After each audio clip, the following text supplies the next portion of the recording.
السلام عليكم، مرحبا بكم في قناة مطبخ آسيا. نهاركم مبروك ويبقى لنا شهر رمضان ان شاء الله يوم واحد يدخل عليكم بالصحة والهنا. نبدأ على بركة الله. انا جبت لكم وصفة هنا فطيرة الخبز، عفوا فطيرة البطاطا محشية بالبطاطا. الفطيرة هذه يعني من التفكير تاعي، انا جربتها وجات ما شاء الله وما بخلتش عليكم. بغيت نديرها معكم تقدروا توجدوها ان شاء الله في رمضان في الفطور مع الشوربه ولا الحريره. هنا نبداو على بركه الله. عندي هنايا مغرف نتاع خميره الخبز، جوج مغارف تاع السكر ولا مغرف حسب الذوق نتاعك، ربع كاس تاع ماء درت فيه الخبز عفوا درت فيه الخميره والسكر، شويه الخميره تتفاعل معايا. حطيت هنايا جوج كيسان تاع فرينه. الكاس هذاك اللي كنت نوريه لكم، هذا الكاس واش درت فيه؟ درت نص كاس تاع عفوا ربع كاس تاع زيت ولا زبده اللي عندك، ونص الكامل والنص الاخر الكبير نديرو فيه عفوا الحليب. ودرت مغرف نتاع فرماج جبن، مغرف تاع الفرماج، وخلطتهم مليح في الميكسور. نعاود لكم، درت كاس نتاع حليب الا ربعه نتاع زيت ولا زبده اللي عندك، وتضيفي فيهم مغرف تاع فرماج وتضربيهم في الميكسور مليح، ومن بعد تضيفي ولا بالبرا، ومن بعد ضيفيهم العجينه. حطيت كاس تاع فرينه، ومن بعد ضفت الحليب اللي كنت مخلطاته بالعفوا بالفرماج ولا الزيت، ومن بعد زدت الكاس الزاوج. يعني هنايا عندي جوج كيسان تاع فرينه، الكاس يهز لي 250 غرام. يعني المقادير هذيك هي الحليب ولا الزيت جاو قد مع جوج كيسان تاع فرينه. الكاس كما قلت لك يهز 250 غرام.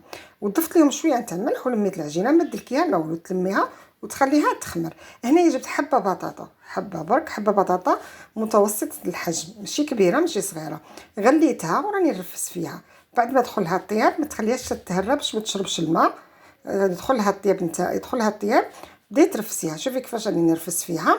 جبت عندي هنايا تقدري ديري الطون، تقدري ديري اللحمه المفرومه الكفته، تقدري تستغني عنهم، تقدري ديري الدجاج كيما انا جبت. كان عندي شويه تاع الدجاج قطعته قطع صغيره وحطيته مع البصل حمرته، وضفت له حبه زروديه مبشوره، ودرت له الملح والفلفل. ها هو شوفي كيف تشوفي معايا، هذا قطعه تاع الدجاج صغيره. ضفت لها حبه جزر مبشوره وحبه بصل مبشوره، شويه ملح شويه فلفل، وحمرتهم حد ما طاب لي الدجاج ودبلت البصله، وضفتهم للبطاطا. هنايا جبت جوج حبات بيض، غليتهم وقطعتهم. ندير شويه تاع الملح راح نحطو الفرماج، وديجا الدجاج راهو فيه الملح وشويه تاع فلفل. هذه هي التوابل نتاعها، وشويه تاع كمون. ثلاث حاجات: الفلفل والكمون والملح. الملح كميه قليله خاطر راح نحط مغرف نتاع الجبن.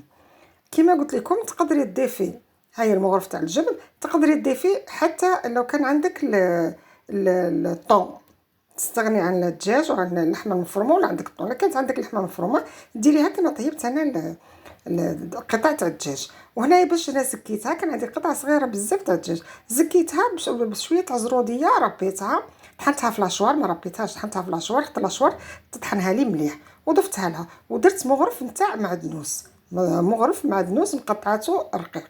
ومن بعد نلم العجينه مليح، نعمل كل المواد مع بعضها، ونخليها على جهه حتى نوطو للعجينه نتاعي تخمر لي. راني فهمتكم كيفاش واش كاين في الحشوه. البطاطا حبه ترفسيها تقطعيها، تغسليها تقطعيها تغليها، يدخلها شويه طيب، ما تخليهاش تشرب الماء بزاف حتى تتهرى.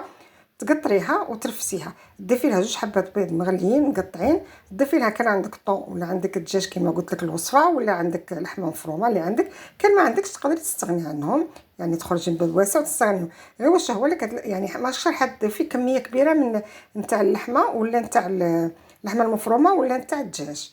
الطحنه عارفين راهو غالي درك شويه، انا نفضل ندير الدجاج ولا ندير اللحم، باسكو راح نوفر له راح نضيف له عفوا الجزر زروديه مطحونه في لاشوار. من بعد ضفت كما قلت لكم الملح والفلفل والكمون، ومغرف تاع الجبن، ومغرف تاع معدنوس مقطعه. هنا العجينه بعد ما خمرتي نخليها تخمر، نحلها مليح بالعقل. العجينه راهي طريه بزاف. العجينه هذه صدقوني من التفكير تاعي، انا ماني دايتها لا من يوتيوب ولا من اي حد. هذا التفكير نتاعي، انا درت العجينه هذه درت بها شحال من وصفه وصدقت لي وجاتني ما شاء الله. يعني عارفه كيما تكوني ديري اللي صابلي ولا غير جاتك اللي صابلي الشيشه. وان شاء الله نتمنى انكم تجربوها وتقولوا لي في الكومونتير كيفاش جاتكم. انا درت بها الخبزه هذه الفطيره محشيه بالبطاطا، وصدقيني لما تطيب معاك مش راح تحسي بالبطاطا خلاص، يعني ما تحسيش بالطعم من العجينه. الخبزه فيها البطاطا غتجيك كميه قليله ما تحسيش بها. بعد ما عمرتها قرصتها مليح وحطيتها في صينيه مدهونه. هنايا جبت مغرف تاع مايونيز ومغرف تاع كاتشوب، مغرف مايونيز ومغرف كاتشوب. انا راح ندير لكم وصفه الكاتشوب ان شاء الله، راح نطلعها لكم هاد يومين تاع رمضان ان شاء الله. بالك غدوه ولا بعد غدوه راح نطلع لكم وصفه الكاتشوب كيفاش ديريه سهل، بطريقه سهله وديريه في البيت نتاعك. دهنت مليح كي قلت لكم مغرف تاع الكاتشوب ومغرف تاع المايونيز، تخلطيهم له ودهني الخبزه وترشيها بشويه نتاع زعتر. من بعد انا كنت دخلتها الفور على درجه 180، طابت لي طلعتها خليها تبرد لخاطر العجينه هشيشه بزاف، خليها تبرد مليح. حمرت لي من تحت مليح ومن الفوق، ضفت لها كاتشوب من فوق وضفت لها شويه مايونيز وشويه تاع فرماج جبن عصرته درتو في كيس ودرت شويه تاع مايونيز تاع فرماج. ليك الاختيار في التزيين من فوق كيما تبغي. ها هي شوفي قطعتها معاكم شوفي، ولا غير صدقيني ما شاء الله بنينه بزاف. تقدري ديريها مع الشوربه مع الحريره تشبع، وخصوصا حنا في الشتاء. وفي نفس الوقت يعني فيها كل يعني فيها يعني اكله مفيده صحيه، عفوا اكله مفيده وصحيه. والاطفال تاعنا يبغوا البطاطا اللي هي البطاطس في الدول العربيه. والعجينه هذه صدقيني هشه وطريه، يعني طريه بزاف. شوفي كيفاش راهي تتفتت معايا هنا في الطبق، وتقدري ديري بها كل الوصفات اللي راكي باغا ديري تاع الفطائر نتاعك. نتمنى ان شاء الله تجربوها وتنجح معكم، اكيد راح تنجح معكم لان الوصفه سهله واقتصاديه. وكما عودتكم ان شاء الله من غدوه، من اول يوم كان رمضان غدوه ان شاء الله، من اول غدوه من اول يوم نتاع غدوه نتاع رمضان حنطلع لكم وصفات، وراح نبدا معكم وصفات اقتصاديه. عصائر كاتشوب اللي ديروه في البيت اقتصادي، ما تروحوش تشتري في السوق، وفي نفس الوقت صحي.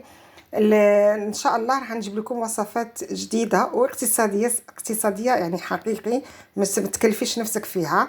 وتابعوني ما تنسونيش وديروا لايك، دخلوا معايا في اشتراك وخليكم معايا في القناه باش تستافدوا منها. ورمضانكم مبروك والسلام عليكم.